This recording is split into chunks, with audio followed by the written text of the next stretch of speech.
बिस्मिल्लाहिर्रहमानिर्रहीम। अस्सलाम वालेकुम क्लास, वेलकम करते हैं आज की क्लास के अंदर।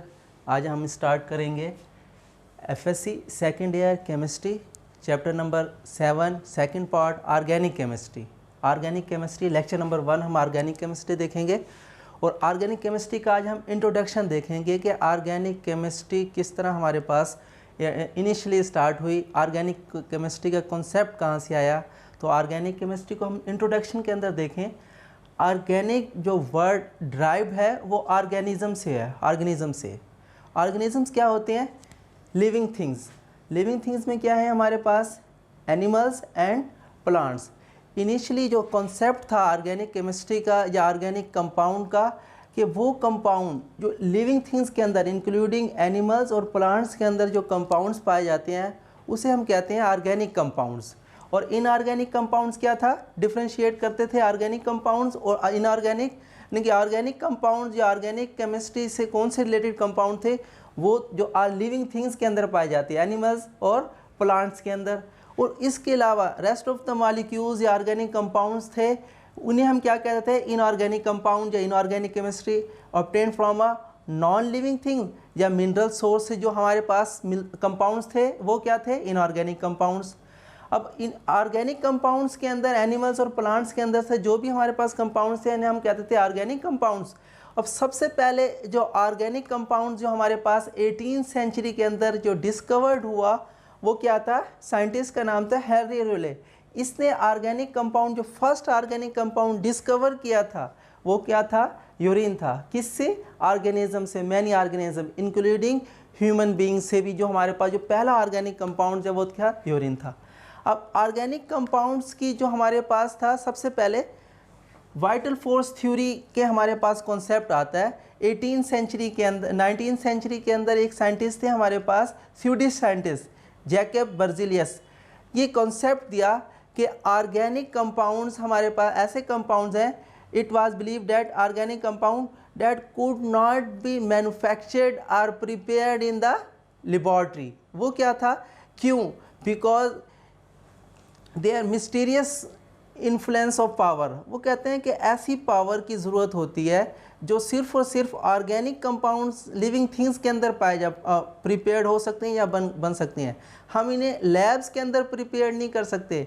किससे? इनऑर्गेनिक कंपाउंड से। यानी कि ऑर्गेनिक कंपाउंड्स वो ऑर्गेनिक कंपाउंड थे जिन्हें हम लेबॉर्ट्री के अंदर प्रिपेयर नहीं कर सकते फ्रॉम इनऑर्गेनिक सोर्स। ये सिर्फ और सिर्फ ऑर्गेनिक सोर्स ही से बनेंगे और ऑर्गेनिक ऑर्गेनिजम्स के अंदर ही बनेंगे, या उनसे बनेंगे या उसके अंदर जो पाए जाएंगे वो ऑर्गेनिक कंपाउंड था। ये फोर्स था या थ्योरी थी, किसकी थी? वाइटल फोर्स थ्योरी कि ऑर्गेनिक कंपाउंड्स को हम लेबॉर्ट्रीज के अंदर तैयार नहीं कर सकते। अब इसको आगे हम फर्दर किस तरह प्रोसीड करेंगे? ये था इंट्रोडक्शन, बेसिक कॉन्सेप्ट कि ऑर्गेनिक केमिस्ट्री क्या था, कि ऑर्गेनिज्म से जो हमारे पास कंपाउंड्स थे, जो लिविंग थिंग्स के अंदर जो केमिकल्स पाए जाते हैं, इन्हें हम ऑर्गेनिक कंपाउंड्स कहेंगे। इसके अलावा जो भी कंपाउंड्स होंगे वो किस कैटेगरी के अंदर आएंगे? इनऑर्गेनिक। ये कॉन्सेप्ट था 18th सेंचुरी के अंदर। लेकिन 19th सेंचुरी के अंदर आगे हम देखेंगे वाइटल फोर्स थ्योरी को हमने देखा था कि वाइटल फोर्स थ्योरी बैन करती थी या कहती थी ऐसे ऑर्गेनिक कंपाउंड्स को हम लेबॉर्ट्री के अंदर प्रिपेयर नहीं कर सकते from inorganic source due to the influence of mysterious power. अब इन 1828 के अंदर फ्रेडरिक वॉलर रिजेक्ट करा वाइटल फोर्स थ्योरी को। किस तरह रिजेक्ट करा? कि इनऑर्गेनिक सोर्स से अमोनियम साइनेट से एक ऑर्गेनिक कंपाउंड बनाया यूरिया। अमोनियम साइनेट से हीट करा और हीट करने के बाद जो कंपाउंड बना क्या था? वो यूरिया। किस तरह यूरिया था? कि यूरिया पहले ही डिस्कवर हो चुका था फ्रॉम ऑर्गेनिक सोर्स से। अब ऑर्गेनिक सोर्स से जो कंपाउंड यूरिया था, इसकी करैक्टरिस्टिक्स और जो अमोनियम साइनाइड को हीट करने के बाद जो कंपाउंड बनता था, दोनों की करैक्टरिस्टिक्स क्या थी? सेम थी। फिर इसने कहा कि इनऑर्गेनिक कंपाउंड से हमने ऑर्गेनिक कंपाउंड प्रिपेयर कर लिया, यानी कि जो वाइटल फोर्स थ्योरी किया था उसे रिजेक्ट कर दिया। किस तरह? कि एक ऑर्गेनिक कंपाउंड को प्रिपेयर किया from inorganic compound in a laboratory के अंदर। अब लेबॉर्ट्री के अंदर प्रिपेयर करने के बाद फ्रेडरिक वॉलर, ये स्टूडेंट था किसका? जैकब बर्जिलियस का, जिसने वाइटल फोर्स थ्योरी दी थी हमें कि ऑर्गेनिक कंपाउंड्स को लेबॉर्ट्री के अंदर प्रिपेयर नहीं होता। फिर फ्रेडरिक वॉलर ने ऑर्गेनिक कंपाउंड को लेबॉर्ट्री के अंदर प्रिपेयर कराया अमोनियम साइनाइड का हीट करने के बाद कौन सा, यूरिया। अपने प्रोफेसर को फिर इसने राइट किया कि मैं कामयाब हो गया हूँ एक ऐसा कंपाउंड जो किसकी शो करता है, ऑर्गेनिक प्रॉपर्टी शो करता है, लेकिन उसने प्रिपेयर किससे करवाया, इनऑर्गेनिक कंपाउंड से। फिर ये इनऑर्गेनिक कंपाउंड से हमने ऑर्गेनिक कंपाउंड को प्रिपेयर करा लेबॉर्ट्री के अंदर। फिर इस तरह ये रिसर्च आगे हमारी मूव होना शुरू हो गई कि हम ऑर्गेनिक कंपाउंड को भी लेबॉर्ट्री के अंदर प्रिपेयर किया जा सकते हैं। आप देखें कि 19वीं सेंचुरी के बाद और उससे पहले ऑर्गेनिक कंपाउंड के अंदर ह्यूज डिफरेंस है नंबर ऑफ ऑर्गेनिक कंपाउंड के अंदर। अब जो हमारे पास ऑर्गेनिक कंपाउंड है अप टू मिलियंस के अंदर। वजह क्या है कि अब हमने ऑर्गेनिक कंपाउंड्स को लेबॉर्ट्री के अंदर प्रिपेयर करना सीख लिया है। अब मॉडर्न डेफिनेशन की तरफ आती हैं। ये जो कंसेप्ट था ना यूरिया प्रिपरेशन से पहले या वाइटर फोर्स थ्योरी से पहले, वो एक ओल्ड कॉन्सेप्ट था कि ऑर्गेनिक कंपाउंड्स वही होते हैं जो ऑर्गेनिक ऑर्गेनिजम्स में पाए जाते हैं, एनिमल्स एंड प्लांट्स के अंदर। इसके अलावा ऑर्गेनिक कंपाउंड्स को हम लेबॉर्ट्री के अंदर प्रिपेयर किया है। ये ओल्ड कॉन्सेप्ट था। अब क्या है, मॉडर्न डेफिनेशन क्या है या मॉडर्न कॉन्सेप्ट क्या है हमारे पास, वो मॉडर्न डेफिनेशन के अंदर आते हैं। वो कहते हैं कि organic compound is the branch of chemistry which deal with the study of compound of carbon and hydrogen combined हम कहते हैं हाइड्रोकार्बन्स, यानी कि हम स्टडी करते हैं हाइड्रोकार्बन्स की एंड देयर डेरिवेटिव्स की।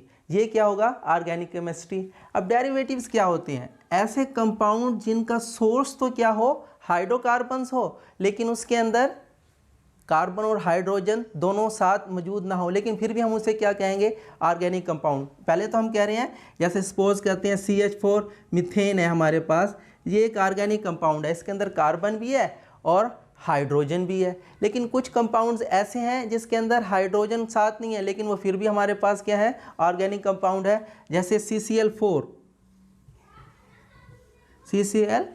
कार्बन टेट्राक्लोराइड, ये एक हमारे पास ऑर्गेनिक कंपाउंड है। डेफिनेशन के मुताबिक तो ये पूरा नहीं हो रहा, हमारे पास कार्बन है लेकिन हाइड्रोजन नहीं है, फिर भी हम इसे क्या कह रहे हैं, ये एक ऑर्गेनिक कंपाउंड्स है। ये क्या है, हमारे पास डेरिवेटिव है। डेरिवेटिव से कहते हैं ऐसा कंपाउंड जो डिराइव हो, उसका सोर्स तो हाइड्रोकार्बन्स हो, यानी कार्बन और हाइड्रोजन से बने, लेकिन उसके अंदर ज़रूरी नहीं है कि दोबारा भी कार्बन या हाइड्रोजन मौजूद हो। जैसे एग्जांपल्स के तौर पे हमने कहा था कार्बन टेट्राक्लोराइड। अब कार्बन टेट्राक्लोराइड का जो सोर्स है वो हमारे पास क्या है, मीथेन है, CCH4।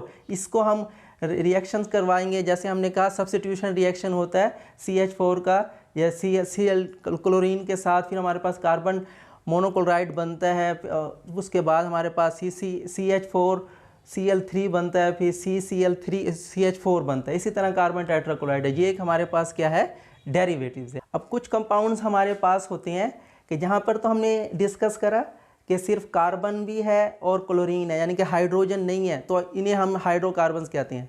अब कुछ हमारे पास ऐसे कंपाउंड्स होते हैं जिसके अंदर कार्बन और हाइड्रोजन के अलावा अदर एटम्स भी मौजूद होते हैं। लाइक हमारे पास ऑक्सीजन भी मौजूद होगा, सल्फर भी मौजूद होगा, नाइट्रोजन भी मौजूद होगा। Addition to carbon and hydrogen के अलावा हमारे पास हेटेरो एटम्स भी मौजूद होंगे, ऑक्सीजन मौजूद होगा, सल्फर मौजूद होगा और नाइट्रोजन भी मौजूद होगा। इन्हें भी हम क्या कहेंगे, डेरिवेटिव्स कहेंगे। जैसे अगर ऑक्सीजन के वाले के हम एग्जांपल देखते हैं तो ये हमारे पास क्या है, ग्लूकोज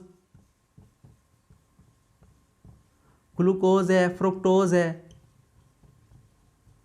अब इसके अंदर कार्बन भी होता है हमारे पास, हाइड्रोजन भी होता है और ऑक्सीजन भी होता है, लेकिन ये क्या है, ये भी ऑर्गेनिक कंपाउंड है। इसी तरह हम नाइट्रोजन कंटेनिंग कंपाउंड्स भी देखते हैं तो हमारे पास अमीनो एसिड्स।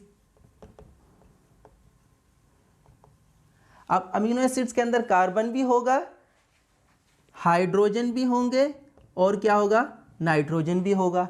यानी कि अब हेटेरो एटम्स के अंदर ज़रूरी नहीं है कि हाइड्रोकार्बन्स हो, उसके अलावा भी जैसे नाइट्रोजन हमने देख लिया, ऑक्सीजन देख लिया, ये ऐसे कंपाउंड्स हैं जिसके अंदर other than carbon and hydrogen भी एलिमेंट्स मौजूद हैं। इन्हें हम क्या कह रहे हैं, ये भी ऑक्सीजन कंटेनिंग कंपाउंड्स के अंदर हमने एग्जांपल दी ग्लूकोज की, इसी तरह नाइट्रोजन कंटेनिंग कंपाउंड्स की एग्जांपल दी हमने अमीनो एसिड की। इसी तरह सल्फ़र भी हमारे पास है। सल्फ़र के अंदर जैसे एग्जांपल्स के तौर देखते हैं थायोफीन। अब थायोफीन जी भी हमारे पास एक ऑर्गेनिक कंपाउंड है, इसके अंदर कार्बन भी है, हाइड्रोजन भी है और सल्फ़र भी है, थायोफीन। इसी तरह कुछ हमारे पास कंपाउंड्स होते हैं कार्बन के ऑक्साइड्स वगैरह, कार्बन के ऑक्साइड्स हैं जैसे कार्बन डाइऑक्साइड है या कार्बन मोनोऑक्साइड है या कार्बोनेट्स वगैरह हैं। लेकिन ये जो कंपाउंड्स हैं हमारे पास कार्बन के, ये ऑर्गेनिक नेचर के अंदर नहीं आते। क्यों? ये सपोज किया गया है जो कार्बन डाइऑक्साइड के अंदर है या कार्बन मोनो, इनके अंदर एग्जांपल्स हमारे पास क्या है, मोस्टली कार्बन डाइऑक्साइड्स के अंदर भी कोवलेंट कंपाउंड होता है, कार्बन मोनोऑक्साइड्स के अंदर भी कोवलेंट कंपाउंड होता है। लेकिन फिर भी ये हमारे पास ऑर्गेनिक कंपाउंड्स नहीं है, इनऑर्गेनिक कंपाउंड्स है। क्यों? इसके अंदर जो कार्बन या ऑक्सीजन पाया जाता है इसकी नेचर वही है जो इनऑर्गेनिक कंपाउंड्स के अंदर पाए जाते हैं हमारे पास।